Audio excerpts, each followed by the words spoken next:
Welcome to the Brit podcast. Game's going to be decided here. Harrell spots up, doesn't go, put back is good! Roberto Gallinet with a second chance opportunity. Aris lead. Per Gunter for three, got it! Per Gunter, drei Punkte! Cullen, pull up three, no good. Orcus, the offensive board, he turns around and shoots. Got it at the buzzer! Hello and welcome to episode 20 of the Brit podcast. We'll call this one the EuroCup draw. I'm just doing this as an experiment to see how well this type of episode could do. As you know, the draw for the EuroCup regular season has been made. So in this short bonus episode, well, it's short, you really don't want to hear too much of me, we'll take a brief look at the Lions' opponents. So, without further ado, let's get to it. Coming into the draw, the Lions knew the only team they would not be drawn against was Polish side Wrocław, who, like London, were temp seeds. Now, before I continue, do not worry about the Lions being temp seeds. They've been a temp seed twice before and still made the playoffs each time. Until our domestic league improves and British teams do well in Europe on a regular basis, you've got to expect low seedings in the various pan-European competitions. Anyhow, back to draw. Another thing the Lions knew is that they would end up with trips to Germany, Lithuania, Turkey, Italy and Greece. Everything else was up for grabs. Let's start with the Lions' first opponents. Lions say hello again to a familiar foe as they get set to face Turk Telekom for a third season. When the two teams met in the Lions' debut EuroCup campaign, it was a team from Ankara who swept the season series. But a year later, the Lions will get their revenge with a convincing win at the Copper Box in their playoff opener. Last season, Turk Telekom reached a quarter-final stage before coming unstuck against eventual champions Maccabi Tel Aviv. It's hard to gauge what the Turk Telekom roster will look like at this stage of the off-season, but after a disappointing domestic campaign where they finished 10th in the regular season and only got into the playoffs via a play-in, expect a number of changes. If you want a Lions connection, Turk Telekom is one of Sam Decker's former teams. As for this season, they did, however, make a great start to their recruitment by signing Jalene Smith. He spent last season with their EuroCup and domestic rivals Başakşehir. Twice MVP of the round, Smith's performances earned him a spot in the All-EuroCup first team. We now move on to the Lions' next opponents, Kazir GL Bourg-en-Bresse, the only French team in the competition. Bourg-en-Bresse have been EuroCup regulars since joining in 2020 and even reached the finals in 2023, losing to Paris Basketball. But last year was a step back for the Pro A side as they failed to make it out of the regular season. But domestically, they were a lot better, finishing 5th in the regular season and making it to the semi-finals. And if you want a Lions connection here, I give you Ryan Schmidt. The only time Lions have previously played Borg was in a pre-season tournament before the Lions' first EuroCup campaign, which Schmidt was coach for. When Borg reached the finals in 2023, their young star was Zachary Rizichet. Now, he got drafted by the Atlantic Hawks last year. And guess which Hawks assistant coach worked with him? You got it, ex-Lions head coach Ryan Schmidt. Moving on to the third seeds, it's a new opponent for the Lions in the shape of Racing Ulm, and I have to say I'm very happy about this one.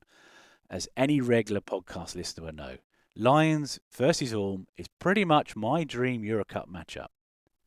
And if you're not a podcast listener, the sporting director Ulm has a connection to British basketball in the shape of Torsten Leibenhardt, who once coached the Scottish Rocks. But I digress. Ulm are EuroCup regulars, and while their EuroCup campaign ended early last year, they are coming off a fantastic domestic season which saw them go all the way to the German BBL finals, just coming up short in the final game to Bayern Munich. And if you're an NBA fan, you'll definitely be aware of them, given that they had two players drafted in the first round this year. Noah Senge by the Chicago Bulls, and of course the Brooklyn Nets took Ben Saraf. As Ulm's season has just concluded, it's difficult to tell who will be on the team next season, but given some of the great players to pass through Neu-Ulm in recent years, they will put together a competitive squad.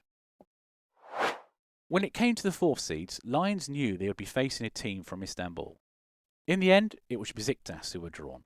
The Turkish side faced off against London in the 23-24 regular season, with the Lions winning both of those matchups. Despite losing twice to London, Besiktas still went on to reach the EuroCup semi-finals that season, like the Lions, their best performance in EuroCup to date. Last season, their EuroCup dream ended early in the first knockout round, but domestically they had a great campaign, only ended in the finals by Fenerbahce.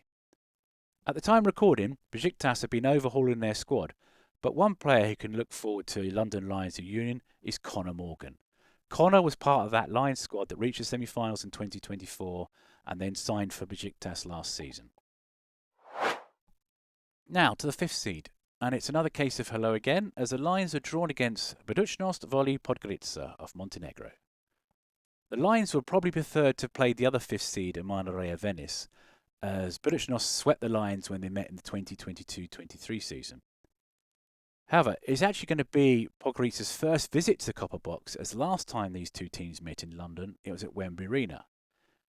In EuroCup last year, the Montenegrin side snuck into the playoffs at the expense of Lazio Farm, but then went out in the first knockout round. But domestically, it was a great season in the Adriatic League. They topped the regular season standings and got all the way to the finals before losing to Partizan Belgrade. Whatever team they put together this season, going out to Podgorica, that is a tough road trip for any team. With seed number 6, the Lions knew they would get a Greek opponent. On this occasion, it was Panios Athens, back in the EuroCup for the first time since 2014, the last time the Greek club played in any pan-European competition. Like fellow 6th seed Aris, they're coming off a domestic season which is very disappointing, and it's hard to gauge at this early stage how competitive they will be. As a result of last year's Greek League form and now entering the EuroCup, their roster is undergoing a massive overhaul. But early signings indicate they're adding players with experience of playing in pan-European competitions. And if you like obscure connections, I think I have a good one for you. The Lions won't be the first team from England that Panios have faced. That honour goes to Manchester United. Yep, Manchester United used to have a basketball team.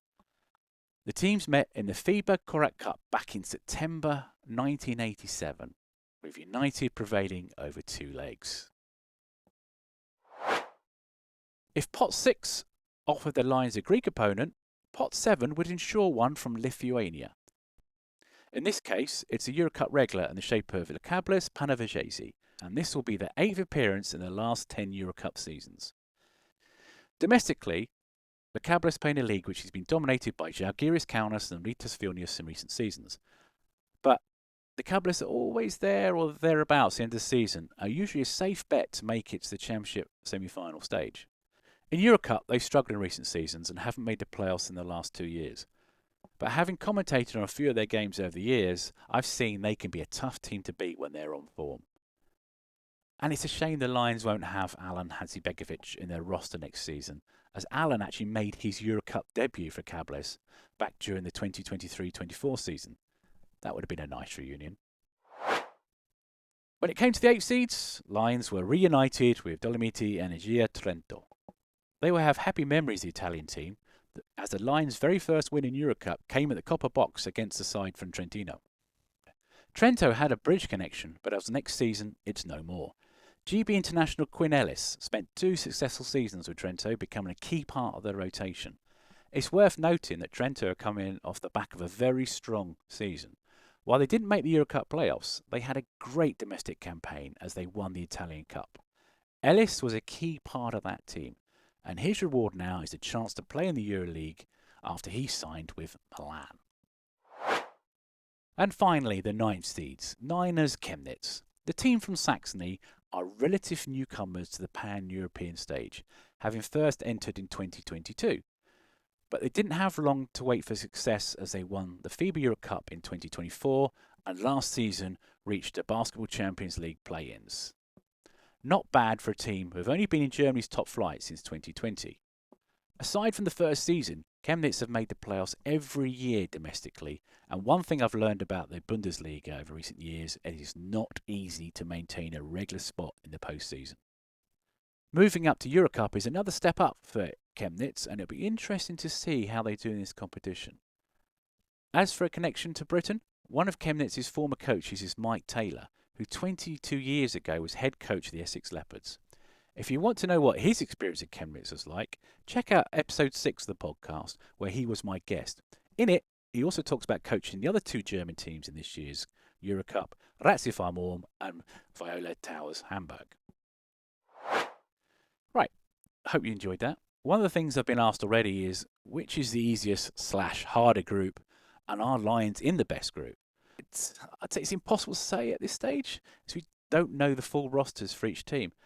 But let me give you a couple of historical stats. Lions have played 11 of the other 19 teams before.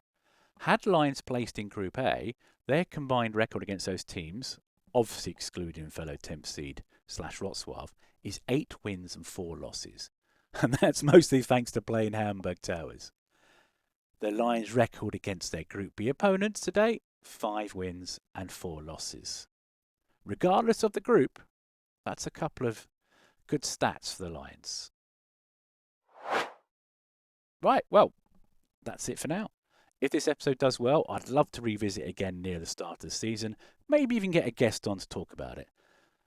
But I'll finish for now by saying, if you get a chance to go see a British team play in the European competition this season, do so. There's nothing quite like a European night, whether it's here in the UK or travelling abroad to watch one of their games.